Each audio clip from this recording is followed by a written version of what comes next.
اس کی رفتار انسانی عقل کو حیران کرنے والی اس کی رفتار تھی۔ کتابوں کے اندر لکھا ہے کہ وہ براق ایک سیکنڈ کے اندر 1,86,000 میل کی مسافت طے کرتا تھا۔ 1,86,000 میل کی مسافت ایک سیکنڈ کے اندر وہ طے کرتا تھا۔ اللہ تبارک و تعالیٰ کی جانب سے نبی کریم صلی اللہ علیہ وسلم کے لیے بھیجا گیا تھا۔ نبی کریم صلی اللہ علیہ وسلم اس کے اوپر سوار ہوئے، وہ کودنے لگا۔ حضرت جبرائیل علیہ السلام نے اس براق سے کہا، اے خوش نصیب براق، تجھے معلوم ہے کہ تیرے اوپر سوار ہونے والا شخص کون ہے؟ رحمت للعالمین ہے، امام الانبیاء ہے۔ جیسے ہی اس نے یہ بات سنی وہ پسینہ پسینہ ہو گیا۔ اس کے اوپر سوار ہوئے، پھر وہاں سے روانہ ہوئے۔ بعض روایتوں کے اندر ہے حضرت جبرائیل علیہ السلام نے رہبری کا فریدہ سر انجام دیا، اور بعض روایت میں یہ بھی ملتا ہے کہ خود نبی کریم صلی اللہ علیہ وسلم کو جبرائیل نے سوار کرایا اور حضرت جبرائیل نبی کریم صلی اللہ علیہ وسلم کے پیچھے بیٹھ گئے۔ اب یہ قافلہ روانہ ہوا۔ اس سفر کے درمیان نبی کریم صلی اللہ علیہ وسلم نے عجیب و غریب مناظر دیکھے۔ حضور فرماتے ہیں کہ جب ہم روانہ ہوئے ایک جگہ دیکھی جس کے اندر بہت سے کھجور کے باغات نظر آئے۔ حضرت جبرائیل نے وہاں سواری روکی اور کہا 2 رکعت نماز پڑھ لے۔ حضور پاک صلی اللہ علیہ وسلم نے وہاں 2 رکعت نماز پڑھی، پھر فرمایا کہ یہ دارالہجرت ہے آپ کا، یعنی آپ اس جگہ کے اوپر ہجرت کر کے آئیں گے، یعنی مدینہ منورہ تھا، یہاں آپ ہجرت کر کے آئیں گے۔ پھر قافلہ روانہ ہوا، آگے جا کے پھر نبی کریم صلی اللہ علیہ وسلم کو اور قافلے کو روکا، وہاں 2 رکعت نماز پڑھی۔ حضرت جبرائیل علیہ السلام نے فرمایا یہ طور سینا ہے، یہ شجرہ موسیٰ کے بالکل قریب تھا جہاں پر حضرت موسیٰ علیہ السلام اللہ سے ہم کلام ہوا کرتے تھے۔ پھر آگے چل کر پھر مدین سے گزر ہوا، وہاں 2 رکعت نماز پڑھی جو حضرت شعیب علیہ السلام کا مسکن ہے۔ پھر آگے چلے ایک جگہ کے اوپر ٹھہرایا، 2 رکعت نماز پڑھی۔ حضرت جبرائیل علیہ السلام نے فرمایا یہ وہ جگہ ہے جہاں حضرت عیسیٰ علیہ السلام کی پیدائش ہوئی تھی۔ تو بہرحال نبی کریم صلی اللہ علیہ وسلم نے وہاں عجیب و غریب مناظر دیکھے۔ نبی کریم صلی اللہ علیہ وسلم کا اس سفر کے درمیان ایک ایسی قوم پر گزر ہوا جن کے ناخن تانبے کے تھے اور وہ لوگ ان ناخنوں سے اپنے چہروں اور اپنے سینوں کو کچل رہے تھے۔ نبی کریم صلی اللہ علیہ وسلم کے دریافت پر جبرائیل نے بتایا آپ کی امت کے وہ لوگ ہیں جو ایک دوسروں کی غیبت کیا کرتے ہیں۔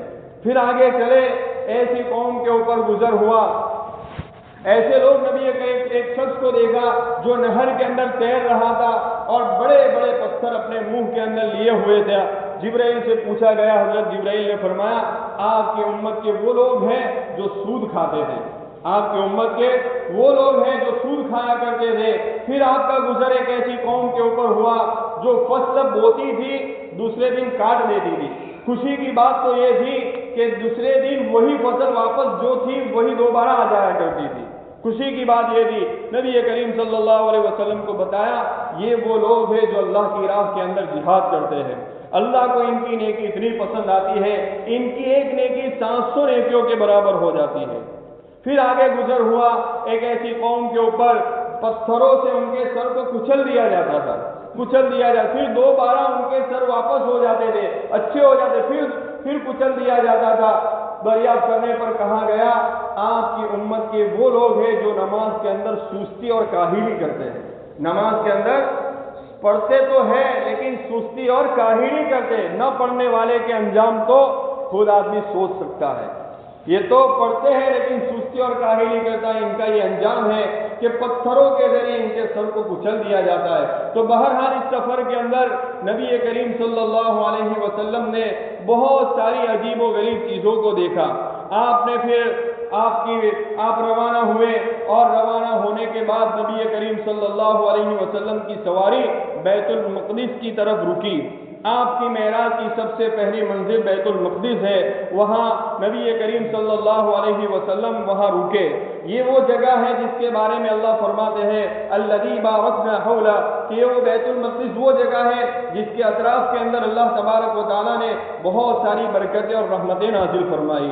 جو اکثر انبیاء کا مسکن، مرکز، محور اور ان کا قبلہ رہا ہے۔ یہ اتنی بابرکت جگہ ہے۔ نبی کریم صلی اللہ علیہ وسلم وہاں پہنچے، مسجد اقصی کے پاس حضرت جبرائیل علیہ السلام نے ایک پتھر کر اپنے انگلی سے سوراخ کیا۔ نبی کریم صلی اللہ علیہ وسلم نے اپنے براق کو اس جگہ کے اوپر باندھا۔ بعض روایت میں یہ ہے کہ پہلے سے جن انبیاء کی سواری موجود تھی، نبی کریم صلی اللہ علیہ وسلم نے بھی اپنی سواری انہی لوگوں کے پاس انہی سواریوں کے پاس چھوڑی جو انبیاء کرام کی سواریاں وہاں موجود تھی۔ پھر نبی کریم صلی اللہ علیہ وسلم مسجد اقصی میں داخل ہوئے۔ تھوڑی دیر کے بعد حضرت جبرائیل علیہ السلام نے اذان دی۔ کچھ تھوڑی دیر کے بعد پھر سب نماز کے لیے سب بندی ہوئی۔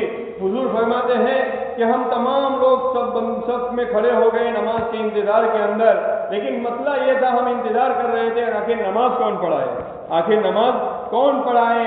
اور حضرت جبرائیل میرے پاس تشریف لائے، میرا ہاتھ پکڑ کر مجھے مصلی کے اوپر کھڑا کر دیا۔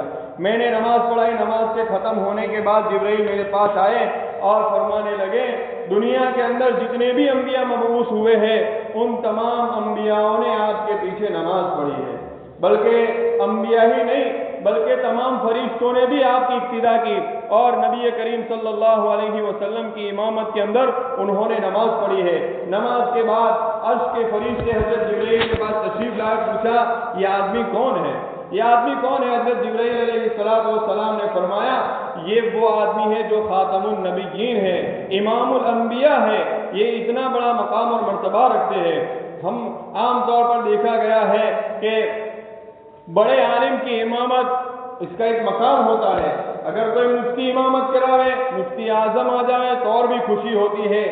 اگر ہمارے ذرا دیر کے لیے سوچ لو، امام کعبہ شیخ سدیس اگر یہ اعلان ہو جاوے کہ آئندہ کل ہمارے شہر کے اندر جامعہ مسجد میں نماز پڑھانے والے ہیں، لوگ سوچو کہاں کہاں سے لوگ آئیں گے کہ ان کی امامت کے اندر ہم نماز پڑھیں، اور وہ اپنے لیے باعث فخر سمجھتے ہیں کہ ہم نے ان کے پیچھے نماز پڑھی ہے۔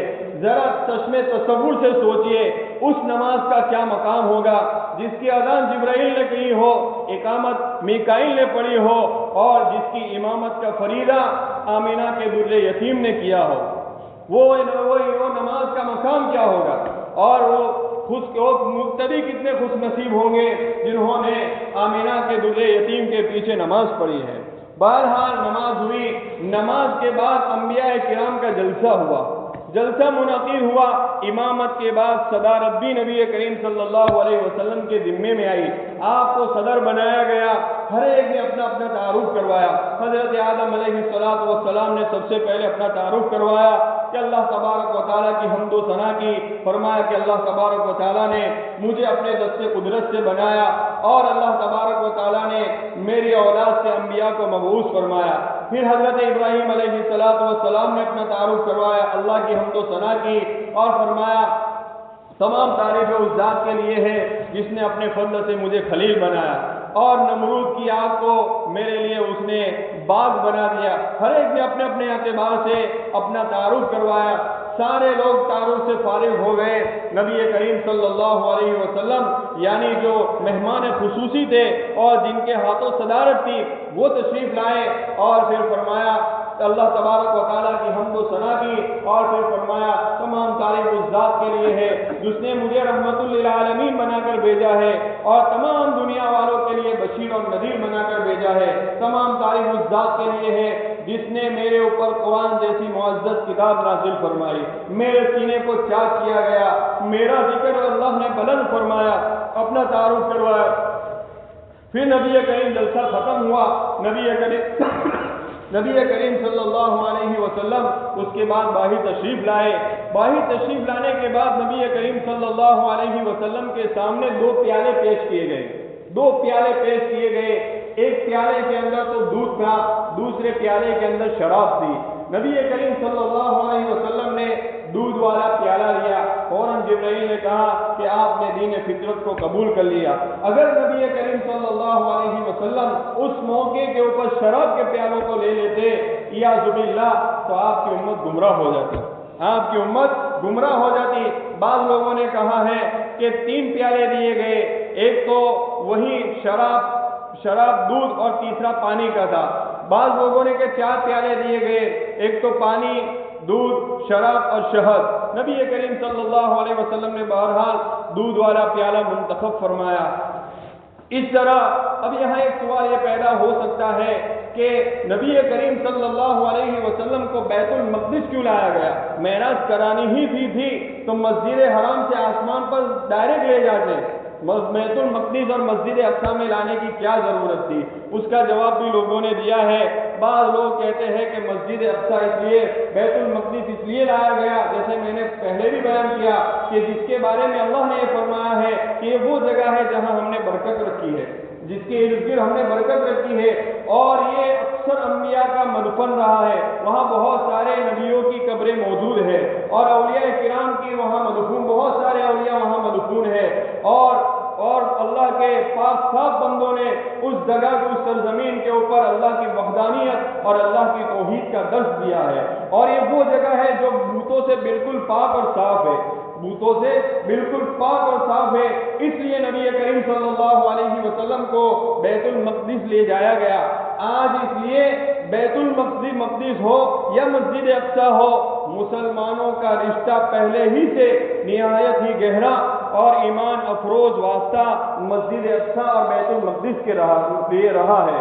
فلسطین کی سرزمین، مقدس سرزمین، مسلمان شروع ہی سے اس کی برکتیں اور رحمتوں کو دیکھ رہے ہیں، اور وہ اپنے سعادت دے رہے ہیں، اور دنیا کے اندر جہاں کہیں بھی مسلمان بستے ہیں، ان تمام مسلمانوں نے بھی اپنی جان سے بھی زیادہ ان جگہوں کو اہمیت دی ہے۔ یہی وجہ ہے کہ آج لوگ قربانیاں دے کر ان کی حفاظت کر رہے ہیں۔ یہی وجہ ہے کہ لوگ اپنی قربانیاں دے کر اپنی جان کا نذرانہ پیش کر اس کی حفاظت کر رہے ہیں، بلکہ مقام کوئی بھی مسلمان ہو، کوئی بھی مسلمان مسجد اقصی کو ان ناپاک یہودیوں کے ہاتھوں کے اندر کسی بھی صورت کے اندر جانے نہیں دیں گے۔ اپنی ماؤں نے اپنے لال اسی لیے جنے ہیں تاکہ ان کی حفاظت کرے۔ نوجوانوں کا جوش، نوجوانوں نے اپنی تمناؤں اور اپنی آرزوؤں کا مرکز ہی بیت المقدس اور مسجد اقصی کی حفاظت کو قرار دیا ہے۔ یہی وجہ ہے کہ چھوٹے چھوٹے معصوم بچے بھی شہید ہو رہے ہیں۔ آج بھی فلسطین کے اندر فلسطینی مسلمان ان جگہوں کی حفاظت کے لیے روزانہ لاکھوں ہزاروں جہاں جامع شہادت نوش فرما رہے۔ اس لیے مسجد اقصی ہو یا بیت المقدس ہو، کوئی بھی ہو، یہ تو ہماری آرزو اور ہماری تمنا، اور یہی نہیں بلکہ ہمارا تو بہت پہلے سے ہی ان کے ساتھ رشتہ رہا ہے۔ بہت سارے، جیسے میں نے بتایا، نبی کریم صلی اللہ علیہ وسلم نے وہاں امامت کرائی ہے، وہاں امامت، اور بہت ساری حدیث شریف کے اندر بھی مسجد اقصی کی فضیلت آئی ہے۔ ایک روایت میں ہے جہاں فرمایا گیا اگر کوئی آدمی مسجد اقصی پہنچے، 5 فرض نماز پڑھے، اس کے گناہ ایسے جڑ جاتے ہیں جیسے اس کی ماں نے ابھی ہی اس کو جنا ہو۔ یہ فضیلت ہے۔ بعض روایت میں نبی کریم صلی اللہ علیہ وسلم فرماتے ہیں جس نے دلی خوشی کے ساتھ بیت المقدس کی زیارت کی، قیامت کے روز جنت کے اندر انبیاء اس کی زیارت کریں گے، انبیاء کرام اس آدمی کی زیارت کریں گے۔ یہ بہت ساری فضیلتیں حدیث شریف کے اندر نبی کریم صلی اللہ علیہ وسلم نے بیان فرمائی ہے۔ اس لیے ہمارا حق یہ ہے، چلو ہم وہاں مدد نہیں کر سکتے، نہ ان کے لیے جان دے سکتے ہیں، نہ مال دے سکتے، کچھ بھی نہیں، کم سے کم اتنا تو کرے کہ ہم مسجد اقصی ہے، بیت المقدس ہے، ان کی حفاظت کے لیے شہید ہونے والے کو اور ان کی حفاظت کے لیے قربانی دینے والے کو ہم اپنی دعاؤں کے اندر یاد تو کریں، ہم ان کو یاد تو کریں، ان کے لیے دعائیں مانگیں، اللہ توفیق دے، تہجد میں ان کی کامیابی کے لیے دعا مانگے۔ یہ سب ہمارا حق ہے، یہ سب ہمارا حق ہے، صرف فلسطینی مسلمانوں کا حق نہیں ہے، بلکہ دنیا کے اندر جتنے بھی مسلمان ہیں ان تمام مسلمانوں کا حق ہے، اور ان تمام مسلمانوں کا واسطہ چاہے بیت المقدس ہو یا مسجد اقصی ہو بہت